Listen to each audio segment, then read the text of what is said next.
Is this thing even on? Oh, it is. Hello, everybody. I hope you all are having a great morning. It's the first day back to school. Or second. Or third. Fourth? I don't know when we're presenting this. Anyways, South America is home to a multitude of tribes, and today we will be discussing one of the many tribes guarding and residing in the Amazon rainforest, the Karipunan tribe.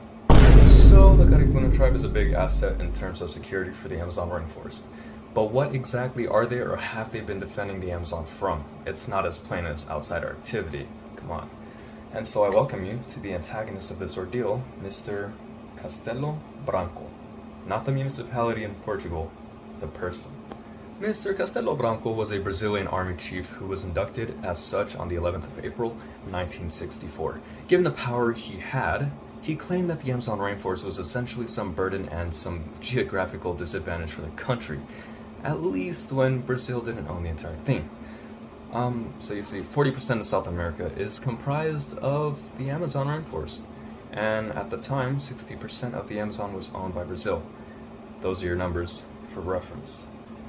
Now keep in mind, all of this is happening in a time where World War has relatively ended not too long ago, and power-hungry Brazil wanted to grow fast, and if they wanted to grow fast, they needed, urbanization, they needed expansion, yada yada yada.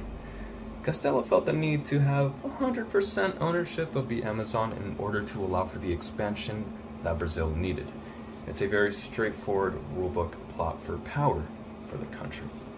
To fulfill his wishes, in 1964, he simply initiated the first coup d'etat that Brazil had experienced in its lifetime, aka the overthrowing of the government. The coup d'etat was a speed run in 2 days. It began March 31st, 1964, and ended April 1st. So the Brazilian army obliterated then President João Goulart, and thus Castelo Branco was officially named Chief/President of Brazil.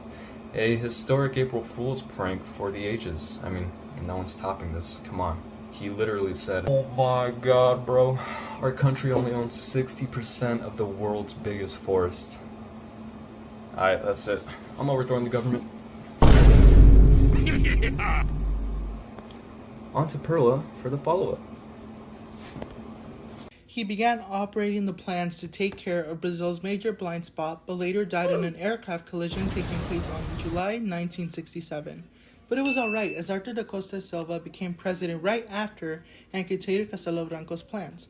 Arthur da Costa Silva got together the major construction companies in the region and mapped out the area of Brazil.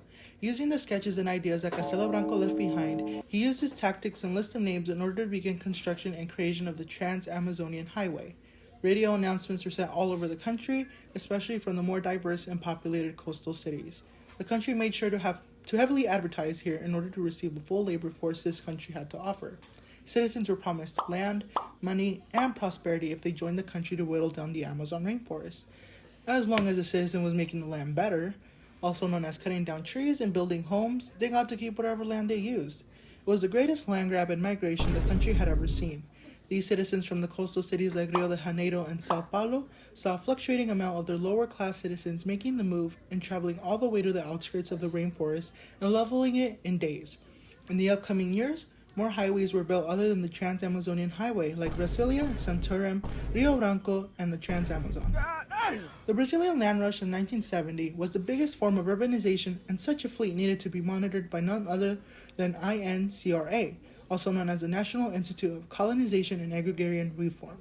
These people walked around monitoring progression, moved and scavenged for resources like minerals for the country, checked up and overall helped the citizens even build certain structures like schools and town halls. They were single-handedly responsible for the colonization of the Amazon rainforest.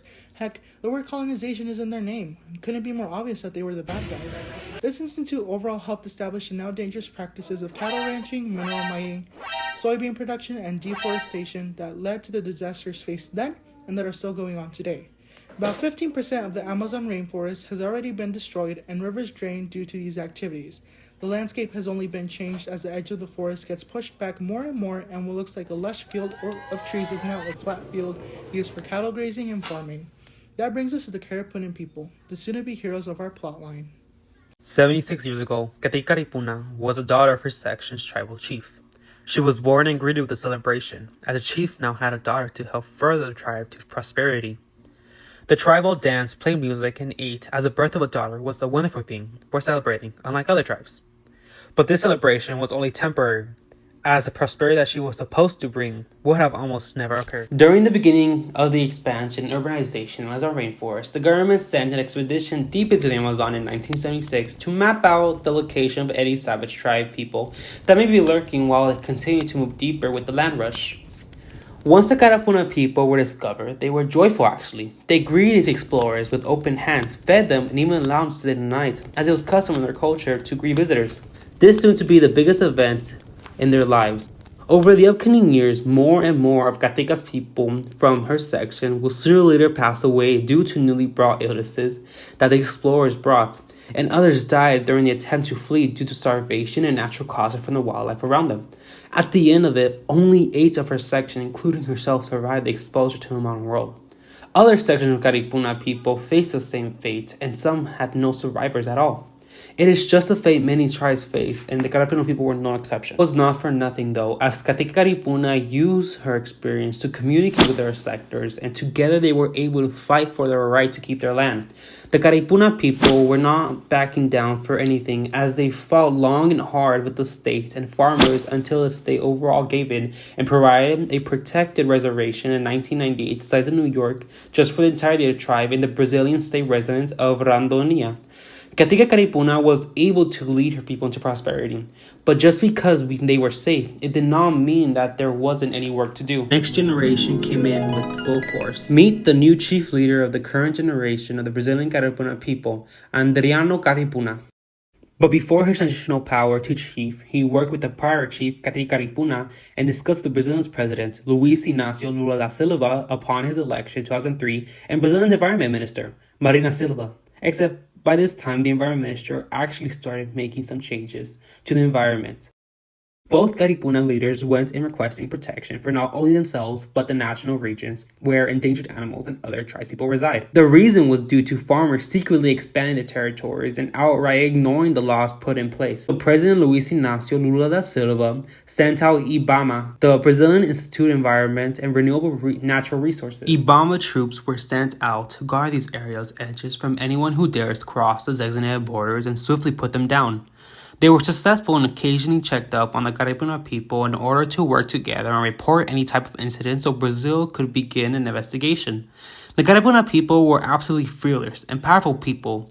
There have been reports of them attacking loggers and driving them away, assisting with wildfires, rescuing and protecting other wildlife around them, and overall being the true guardians of the rainforest. Although Brazilians destroyed their homes upon encounter and nearly killed all of them off due to diseases, they were not giving up or stopping. During the presidency of Luiz Inácio Lula da Silva, together they were able to achieve various feats in the 8 years that he was in office to further stop the growth of the now known Arctic deforestation where the damage was being done. They rose a number of protected reserves, not only for reservations and wildlife, but also for sustainable use reserves where we farm and use what the land gave us, and that of which could be quickly replenished, making the Amazon more community not needed to be destroyed, and it led to an overall 42% of the rainforest being put in protection, nearly half in the upcoming years. Upon this astonishing accomplishment, they proceeded to work on raising the forest code, meaning that any land bought or used had to now hold at least 20% of the land's natural resources, whether it be trees or bushes. 20% of that needed to remain, but that wasn't enough. So Adriano Karipunan set out to find help from the outside world, not only from Brazil, but from other nations and states. Adriano talked in the UN Permanent Forum on Indigenous People, which was set up and sponsored by HEVOS in cooperation with Greenpeace to allow his voice to be heard. Here he made clear of the issue and struggles they were facing and how cattle production needed to be restricted, but due to demands by our fast food chains like McDonald's, Burger King, and Wendy's, and other chains, it will never stop. Thus began an agreement to further act upon soy and beef moratoriums. meaning that these chains in these countries could only purchase beef from certain farms and no new farm could be created or added without a hefty fee from the state and country of which it resides. Andriano Karipunan, like the chief before him, is continuing to fight and continuing to give his people prosperity. Prosperity for their children and the land that they stand on. The Karipunan people will continue to fight and won't allow anyone to stop them. Whether it be at the cost of their lives, they will prevail once again, as they are the Karipunan people, protectors of the Amazon rainforest.